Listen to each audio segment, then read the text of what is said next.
Well, now to politics, where Donald Trump has some very busy days ahead of him leading up to his inauguration. The president-elect is well underway in establishing his future White House team and plans once he does get into office. This, of course, included a trip to Washington, and that's where we find our Errol Barnett. I just had the opportunity to have an excellent conversation with President-elect Trump. During the closing moments of their first one-on-one meeting Wednesday, President-elect Trump was complimentary toward outgoing President Obama. Very good man. But questions remain over how much of the Democrats' achievements the Republican will reverse. Thank you, guys. Appreciate you. While campaigning, Mr. Trump promised to repeal Mr. Obama's landmark achievement, Obamacare, which extended health insurance to 20 million Americans. We will be able to immediately repeal and replace Obamacare. Have to do it. But during his White House meeting, the president suggested Trump consider keeping some key provisions of the Affordable Care Act. Whether it's health care or immigration, so many different things. An array of issues were mentioned when Trump met with Republican majority leaders in the House and Senate Thursday, touring where he'll be sworn in and plotting his first 100 days in office. This was followed by the announcement of key appointments from his own trusted inner circle. Replacing Governor Chris Christie, Vice President-elect Mike Pence will chair Trump's transition team, leading a list of vice chairs, all of whom are in consideration for leadership posts. Retired Lieutenant Army General Michael Flynn is in the running for National Security Advisor. Former House Speaker Newt Gingrich is a possible pick for Secretary of State.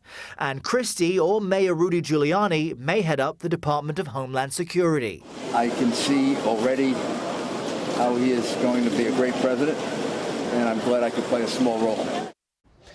Now, Trump's chief of staff will be a very telling choice. He could go with Republican favorite, RNC Chairman Reince Priebus, or he could select his former campaign CEO, Steve Bannon, who was formerly with the Breitbart website, a favorite of the alt-right and white nationalists. Depending on which person he selects for that job could tell us if he's willing to work within the confines of Washington or be more irreverent. And we should note that RNC Chairman Reince Priebus was seen at Trump Tower this morning. Trump's adult 3 children are also a part of his transition team, but it's also been said that they will be managing his many business interests as well. So there is a potential for conflict of interest there, Rena. Yeah, walk us through that, Errol. I'm curious about the conflict of interest and what it looked like for the Trump children to have one foot inside their business and one foot inside the White House. Are there any regulations against something like this?